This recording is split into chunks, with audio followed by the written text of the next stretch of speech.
agora a descrição de Jesus, segundo a visão de João, lá no capítulo 19. Nós temos uma descrição de Jesus lá no capítulo 4, e assentado no trono junto com os 24 anciões. E aqui vamos ter uma visão de Jesus lá no fim do livro de Apocalipse. Apocalipse 19, 11 a 14. Vi o céu aberto e eis um cavalo branco. O seu cavaleiro se chamava Fiel e Verdadeiro, e julga e peleja com justiça. Os seus olhos são de chama de fogo. Na sua cabeça há muitos diademas. Tem um nome escrito que ninguém conhece, senão ele mesmo. Está vestido com um manto de tinto de sangue. O seu nome se chama o Verbo de Deus. E seguiam-no os exércitos que há no céu, montando os cavalos brancos, com vestiduras de linho finíssimo, branco e puro. Como nós vemos que aqui já é uma passagem que fala de quando Jesus vier, né? Jesus vai vir na sua glória e no seu poder, destruir com o sopro da sua boca Satanás, o anticristo e todos aqueles que o acompanharem. E depois disso, as bodas do Cordeiro. Em Apocalipse 21, 1 a 2 vai dizer: vi nova o céu e nova terra, pois o primeiro céu e a primeira terra passaram, e o mar já não existe. Vi também a cidade santa, a nova Jerusalém, que descia do céu, da parte de Deus, ataviada como uma noiva adornada para o seu esposo. Então, Deus já preparou esse momento, que a humanidade passaria por dificuldades, por perseguições, que os judeus passariam sofrimento por ter negado ao seu Messias. Mas no fim de todas as coisas, nós seremos como a noiva adornada para o noivo. E eu quero ser essa noiva adornada. Por isso que devemos nos preparar. Apocalipse 7, 2 a 4 vai abordar as duas categorias dos 144 mil. O Apocalipse separou uma porção de gente para ser as primícias da colheita nesse mundo. E nós vemos no capítulo 7, diz: vi outro anjo que subia do nascente do sol, tendo o selo do Deus vivo, e clamou em grande voz a 4 anjos, aqueles aos quais fora dado fazer dano à terra e ao mar, e dizendo: não danifiqueis nem a terra, nem o mar, nem as árvores, até selarmos na fronte os servos do nosso Deus. Então ouvi o número dos que foram selados, que era 144 mil, de todas as tribos de Israel. Nós vemos que 144 mil não é o número de salvos, porque alguns têm essa doutrina, inclusive são os testemunhos de Jeová, acreditam que 144 mil serão salvos. Mas nós temos um mundo de 7 bilhões de pessoas. De modo algum, um mundo de 7 bilhões de pessoas podem ter só 144 mil salvos. A numeração 144 mil, ninguém sabe porque Deus deu essa numeração, mas Deus selou esses. Não quer dizer também que os que não estão fora dos 144 mil não sejam selados. Eles são selados pelo Espírito de Deus e para passar a grande tribulação ou ser arrebatado, porque muitos acreditam no pré-tribulacionismo ou no pós-tribulacionismo. Aí vai depender da vertente de cada um, né? Mas aqui o capítulo 7 vai falar dos 144 mil judeus. Os judeus que viram que o Messias era Jesus e que se arrependeram do que cometeram contra Jesus, por negarem como Messias. E eles vão se arrepender e vão ser tidos como primícias nas tribos, porque aqui vai dizer que vai ser dividido em tribos. E depois vamos ver que tem mais uma categoria de 144 mil.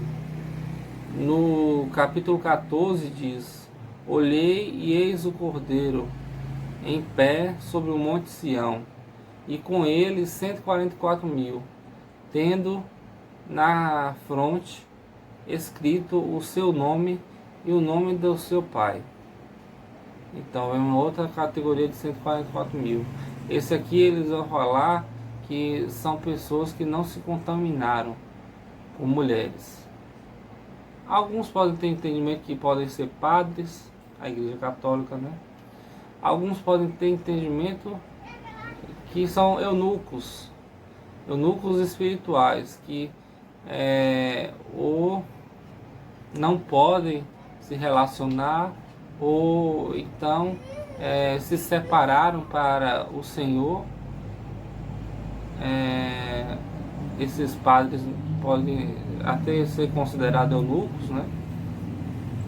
Mas tem uma terceira teoria que eu sei que não entra dentro da igreja evangélica, que esses 144 mil seriam pessoas da diversidade.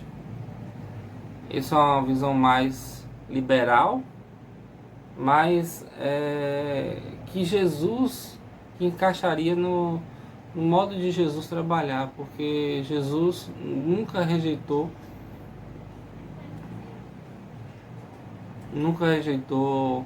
ninguém que fosse. Nós sabemos também que há uma besta que emerge do mar, que vai falar lá em Apocalipse 13, 1 a 3. A besta que emerge do mar é o anticristo. Vai falar: vi emergir do mar uma besta que tinha 10 chifres e 7 cabeças, e sobre os chifres 10 diademas, e sobre as cabeças nomes de blasfêmia. A besta que vi era semelhante ao leopardo, com pés como de urso e boca como de leão. E deu-lhe o dragão o seu poder, o seu trono e grande autoridade. Então vi uma das suas cabeças com golpeada de morte, mas essa ferida mortal foi curada, e toda a terra se maravilhou seguindo a besta. Nós tivemos alguns casos de ferida mortal, quanto ao caso do Papa João Paulo II, que foi baleado, o próprio Messias Bolsonaro também sofreu ataque. Isso nos faz questionar que quem será o anticristo, né? Porque nós sabemos que estamos próximos do fim e que o homem da iniquidade há de se manifestar. Nós sabemos também que há alguém que retém, nós consideramos o Espírito Santo, que retém o anticristo. No Espírito Santo através da igreja, né? Mas não sabemos ao certo quem seria esse anticristo, né? Temos apenas discussões teológicas. Vamos lá, Apocalipse 13, de 4 a 9. E adoraram o dragão, porque deu a sua autoridade à besta. Também adoraram a besta, dizendo: quem é semelhante à besta? Quem pode pelejar contra ela? Foi-lhe dada uma boca que proferia arrogâncias e blasfêmias, e autoridade para agir 42 meses.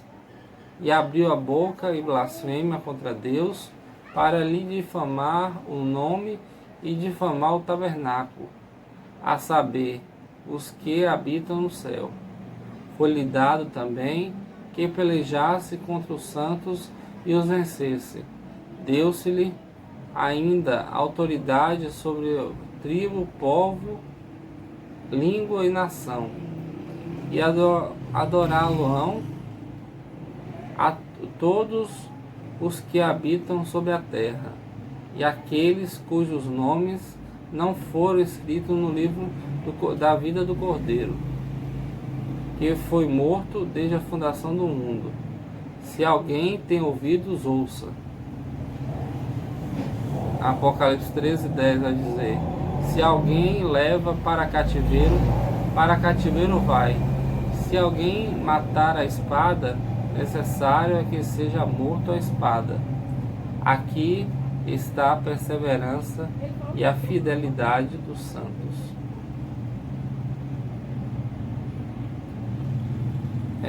Aqui nós falamos quanto Apocalipse 13, né? E nós vemos que ele vai ter um período que vai dominar a terra, né? Porque ele fará aliança com muitos, diz a palavra.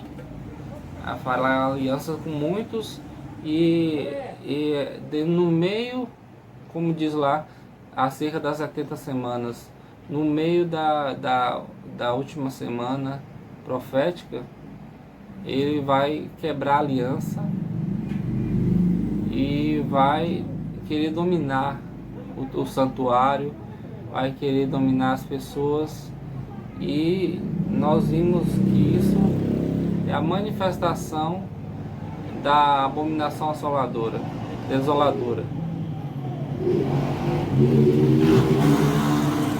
Nós iremos falar agora acerca de alguns detalhes de outros livros que não são a Bíblia, como o Alcorão. Nós não temos conhecimento muito específico quanto ao Alcorão, porque é pouco conhecimento que nós temos devido à cultura ocidental, né? Mas é bom estudarmos também o Alcorão para entendermos como será esse fim dos tempos, porque a palavra vai dizer que o falso profeta vai se manifestar também, e o falso profeta pode ser alguém do islamismo. Então nós vamos ver aqui rapidamente alguns conceitos do fim dos tempos para os islâmicos. O Alcorão ensina que Jesus, chamado por eles de Isa, descerá do céu e vai unir forças com o Messias profetizado pelo Islã, chamado de Mahdi.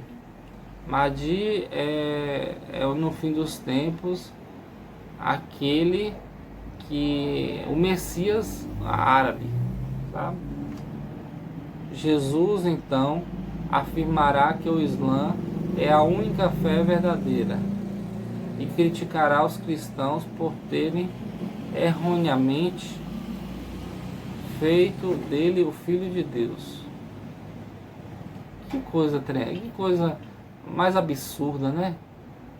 Ele veio aqui e falou que era o Filho de Deus, deixou a mensagem, deixou sinais e prodígios, E agora o Islã fala que ele vai descer dos céus sem dizer que é o Filho de Deus, e ainda vai se unir com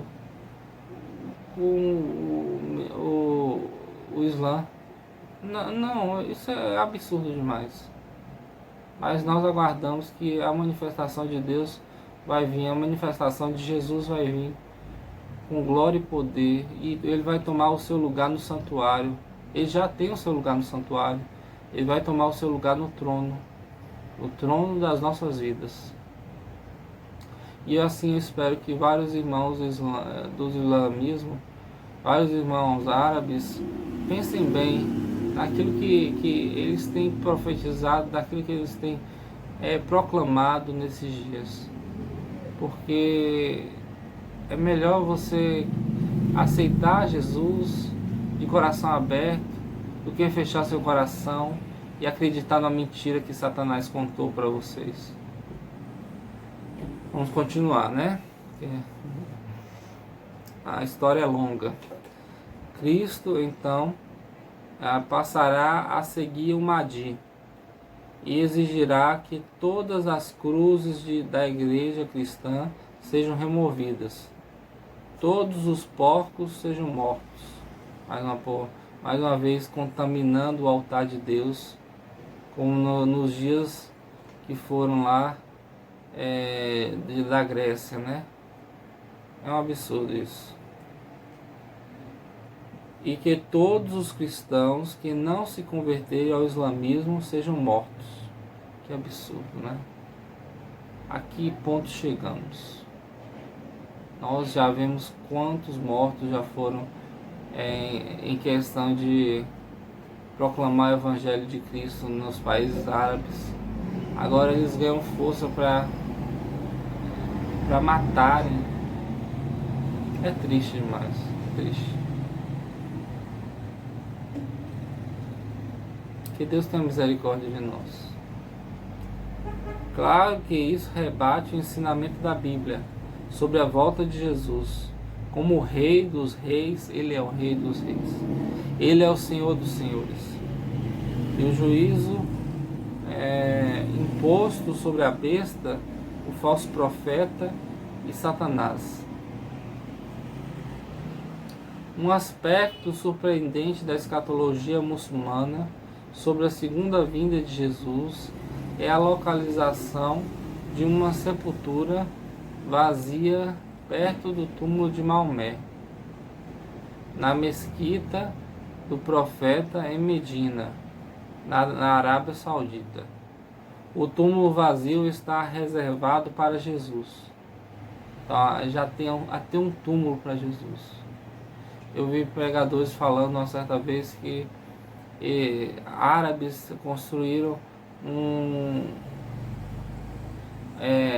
cemitérios no Monte das Oliveiras, porque eles acreditam que lá Jesus irá pisar.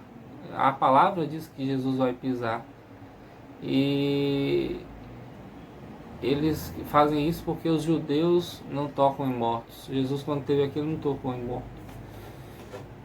E se Jesus voltar e pisar o pé lá nos Montes das Oliveiras, eu creio que todos irão ressuscitar, porque esse é o poder de Deus, esse é o poder de Jesus. O túmulo vazio está reservado para Jesus, que, de acordo com os escritos muçulmanos, viverá por 40 anos depois da sua vinda. Então, eles dão um prazo de 40 anos para Jesus viver ainda. Que absurdo!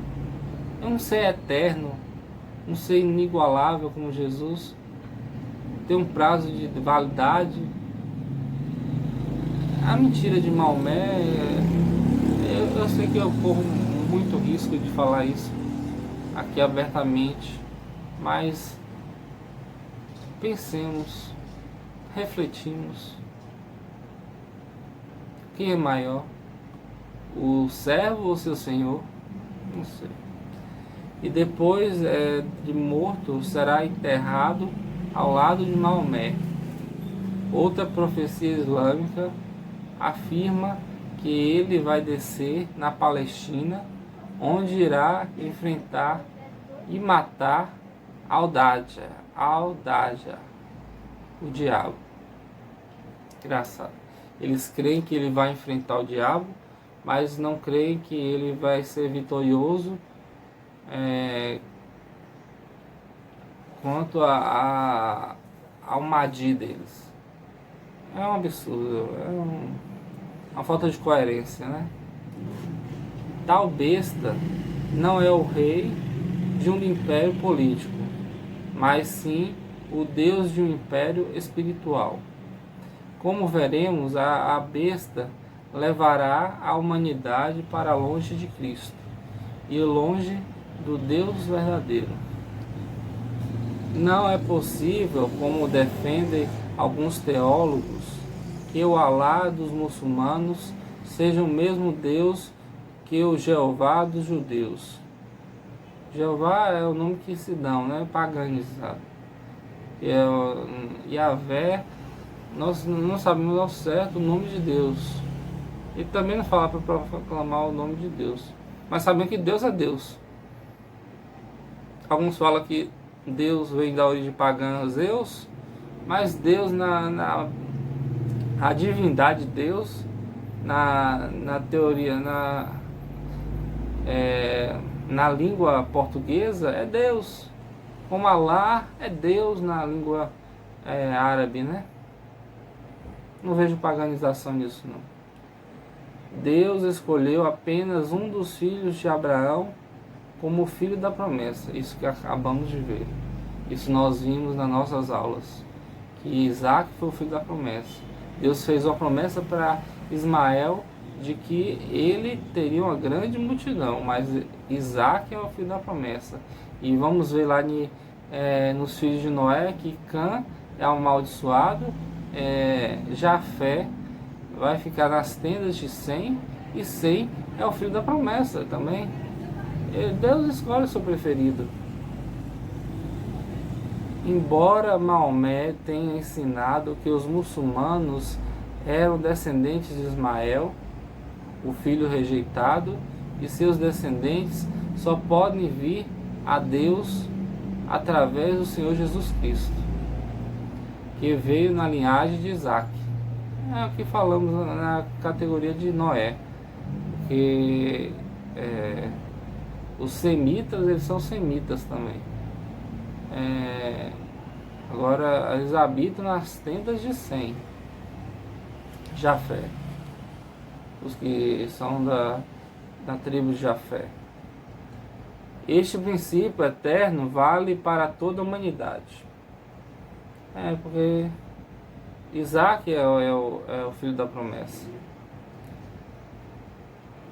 De acordo com a nova pesquisa de Pel Rechar, eu não falo muito bem inglês não, mas é por aí. 672 milhões de muçulmanos, 672 milhões de muçulmanos aguardam a chegada do último profeta do Islã. Para a maioria deles, ele será o último profeta que governará o mundo e derrotará os inimigos que não servem a Alá. Essa expectativa é mais expandida no Afeganistão, 83%, Iraque, 72%, Tunísia, 67%, Turquia, 68%, Malásia, 62%. Em alguns países, com grandes populações sunitas e xiitas, os pontos de vista sobre o retorno do Mahdi são diferentes. No Iraque, por exemplo, os xiitas são mais propensos a esperar a chegada do Mahdi num futuro próximo do que os sunitas. No Azerbaijão, a diferença entre os dois grupos também é grande. É interessante, né? Nós vemos que uma cultura influencia, né? Nós estamos aqui com a contracultura, né? Nós estamos aqui para praticar o amor e falar do amor de Jesus, e para que eles entendam esse amor por eles antes do fim dos tempos. Nós vemos aqui que eles esperam um Mahdi, um Messias islâmico que acabe com o planeta para que todos se tornem islâmicos. Não, gente, não é assim. Não é assim. Não é assim. Nós finalizamos esses slides. Depois eu vou fazer uma série de lives, de encontros. Eu fiz a programação de chamar encontros. Nossas próximas aulas serão encontros mesmo, porque nós não falaremos mais acerca de slides, mas falaremos aquilo que Deus ministrar aos nossos corações na semana. E a partir de agora, nossos encontros serão terça, quinta e sábado. E serão semanais.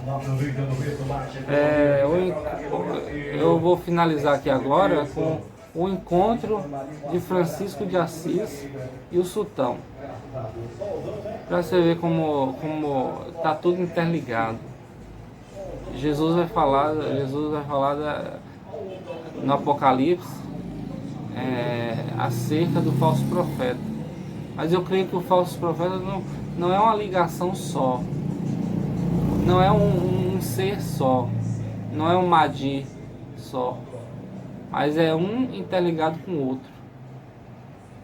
Sabe por quê? Porque a igreja romana está nos pés da estátua de Nabucodonosor. Teve divisão. A igreja romana ocidental e oriental, e elas se unirão no final dos tempos. Essa é a minha visão. E essa união de Francisco de Assis com o Sultão, que ocorreu em 1219, nós vemos que temos um Papa chamado Francisco, e que a própria profecia da Bíblia, em Apocalipse, fala que o falso profeta, como eu falei anteriormente, vai vir de um papado. E esse papado encontrará com o Mahdi. Eu creio assim. Depois abordaremos mais profundamente esses aspectos, né? Que é um da religião cristã, o principal sacerdote da religião cristã, e um da religião muçulmana. E aí vocês me perguntam, e os judeus? Porque as três religiões principais monoteístas é o islamismo, o cristianismo e o judaísmo. No judaísmo eu creio que virá o anticristo, mas não sei detalhar ao certo ainda quanto a isso, mas eu tenho essa certeza em mim. Diante dos sinais proféticos, mais um nos faz constatar que estamos próximo do dia do Senhor. Isso eu escrevi em 2019, gente. Isso eu escrevi em 2019. Esse ano, católicos e muçulmanos celebram 800 anos em que Francisco de Assis se encontrou com o sultão do Egito, Malik al-Kamil. Mesmo que este buscasse um caminho de entendimento e harmonia entre o Oriente e o Ocidente, vemos que a raiz de ecumenismo não mostra ser verdadeira. O Evangelho nos ensina a não sermos intolerantes, mas devemos levar esse Evangelho até as últimas consequências, ainda que seja a morte. Isso é interessante, né? Porque o Evangelho nos ensina a amar ao próximo ainda com a sua indiferença, ainda que haja diversidade de pensamentos. E muitos são intolerantes dentro da nossa igreja, muitos. Mas o Evangelho não ensina o ecumenismo. O ecumenismo, você tenta unir visões diferentes de religiões, mas você nunca chega a um denominador comum. E nós abordaremos isso nos próximos encontros, que agora é encontros. Eu quero desejar um feliz sábado a todos e um final de semana ótimo,